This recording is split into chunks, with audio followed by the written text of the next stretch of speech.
E aí galera do meu canal, como é que tá? Tudo bem com vocês? Tudo na paz? Bora nós.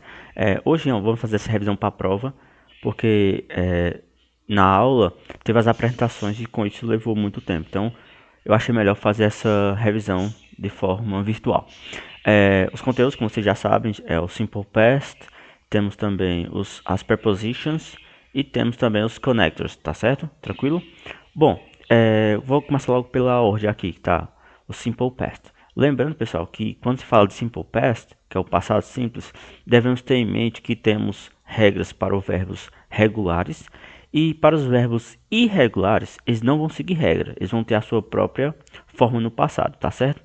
Quando se trata de verbos regulares, nós iremos adicionar o ed, o d ou ied de acordo com a terminação do verbo, tá certo? Por exemplo, se o verbo terminar com a letra E, o que é que eu faço? Eu apenas devo adicionar o D. Como o verbo já termina com E, então fica danced. To dance vira danced. E quando você vai fazer essa variação do verbo do infinitivo para o passado, você tem que esquecer o to, tá? Você não coloca o to. Se você colocar o to, fica equivocado, tá certo, pessoal? Então você não coloca. Então, essa é a primeira regrinha. O verbo terminar em E, você apenas adiciona o D. No caso do verbo to study, se você prestar bem atenção, o verbo termina com Y. Só que antes tem uma consoante. E o que eu devo fazer? Bom, quando o verbo terminar com Y e antes vem uma consoante, eu devo remover o Y e colocar IED. Study, studied. Beleza? No caso do verbo to play, ele termina com Y. Beleza? Tranquilo?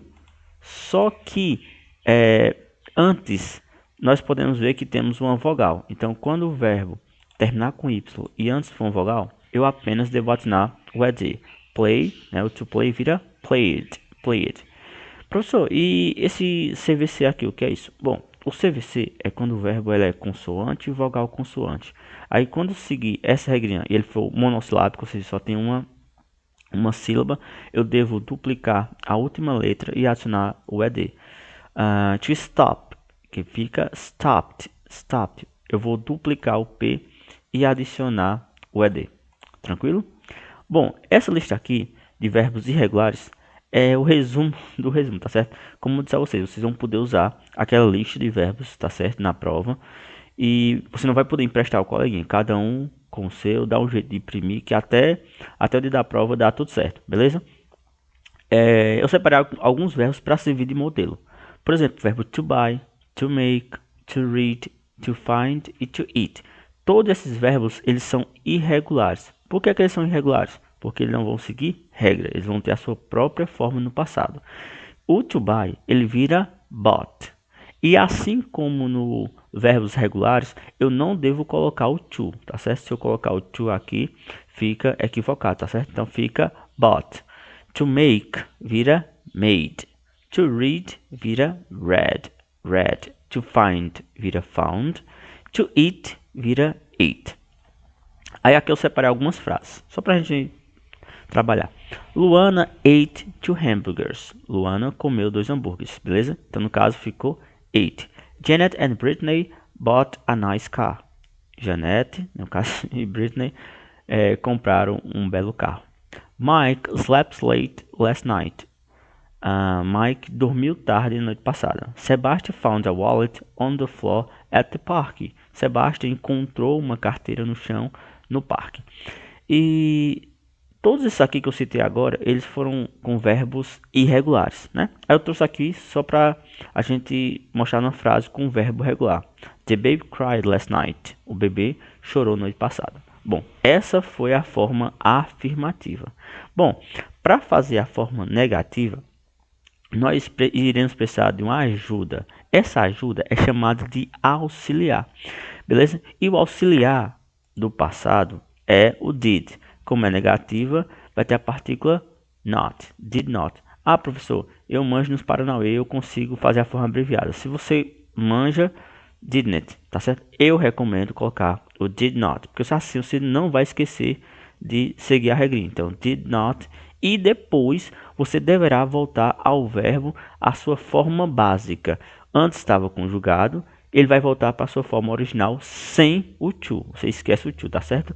Então na frase que era Luana ate 2 hamburgers, vai ficar Luana did not eat 2 hamburgers. Embora o verbo aparentemente esteja no presente, o verbo auxiliar, né, no caso auxiliar aqui, fez com que o verbo fique no passado. Então, Luana não comeu 2 hambúrgueres.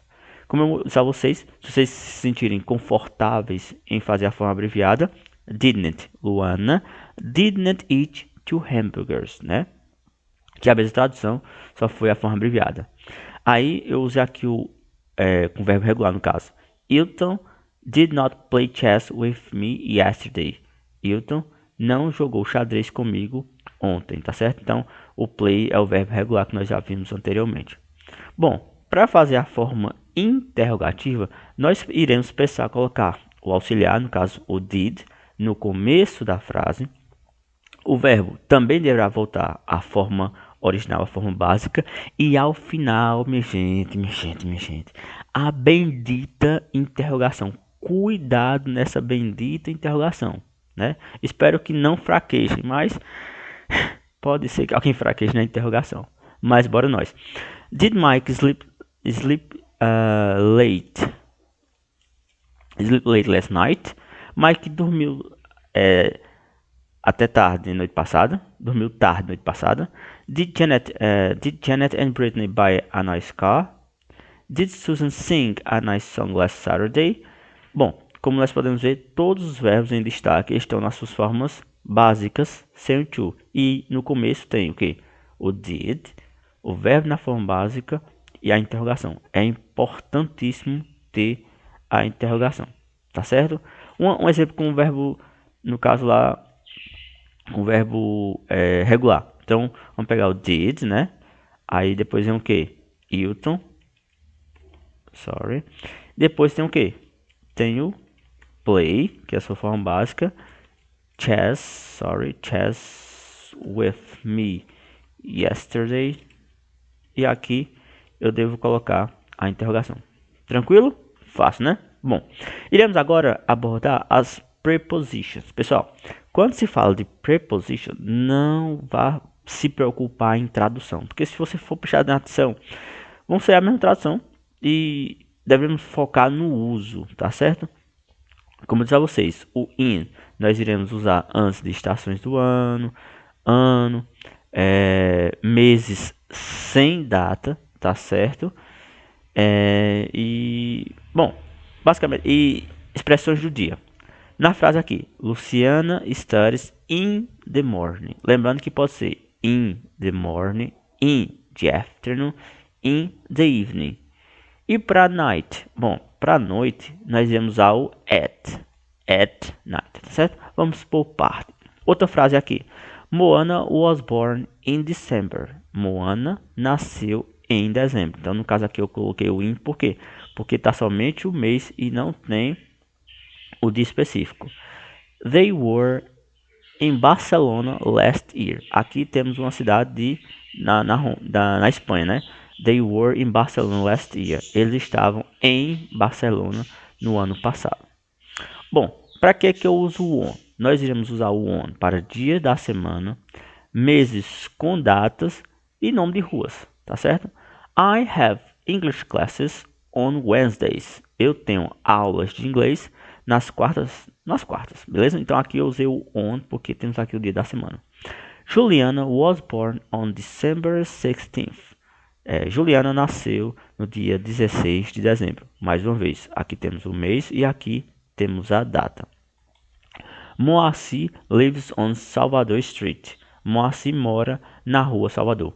Como aqui eu só tenho o nome da rua, imagina só a rua imensa, naquela rua imensa, você não tem como chegar num ponto específico, que é o caso do at, já foi o gancho para o at. O at nós iremos usar para hora, lugar específico, para a expressão do tempo, no caso somente o at night, e para dados comemorativos, tipo Christmas, Easter, beleza? Então, Natal, Páscoa, enfim.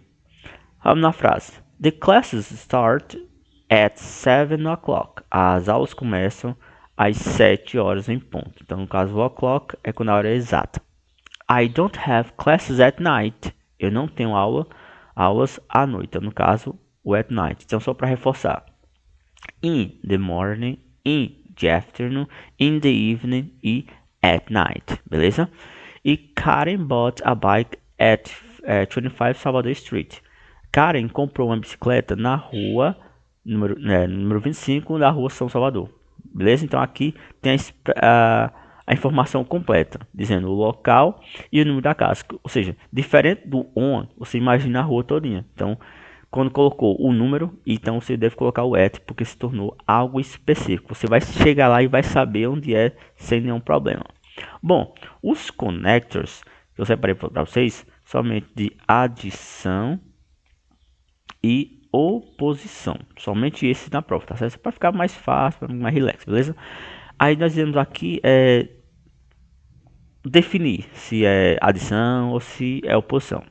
Luana didn't buy a car, but she bought 2 motorcycles. Luana não comprou um carro, porém ela comprou 2 motocicletas, ou 2 motos, né? Então, no caso, esse but aqui, ele está no sentido de adição ou de oposição? Pausa o vídeo e responde.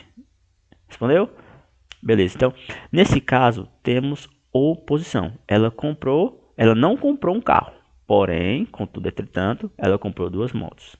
Kyle needs to learn English as well as Spanish. Kyle precisa aprender inglês, bem como espanhol. E aí, adição ou oposição? Very good. Adição. Ele precisa aprender inglês, assim como também ele precisa aprender espanhol. I don't only have a motorcycle, but also a car.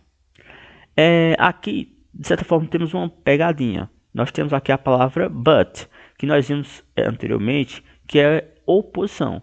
Mas só que ele está perto desse also, que significa também. Então, nesse caso, a estrutura se torna adição. Eu não tenho somente uma moto, mas também um carro. I don't only have a motorcycle, but also a car. Então, nesse caso, temos a ideia de adição. Se você acertou, very good. Sabrina likes Spanish classes, however, she hates English classes. Oh my God. Então, Sabrina, ela adora as aulas de espanhol, contudo, ela odeia as aulas de inglês. Então, nesse caso, temos o que? Adição ou oposição? Very good. Temos oposição. Então, pessoal, estude para que você consiga alcançar os seus objetivos, pois o conhecimento é a única coisa que não podem tirar de você. Com essa frasinha, eu me despeço aqui. Se você gostou, deixa o seu like aí. Se não, de boa também. Comenta se você achou legal. E valeu, obrigado. E boa sorte na prova, galera. Bye bye, see you.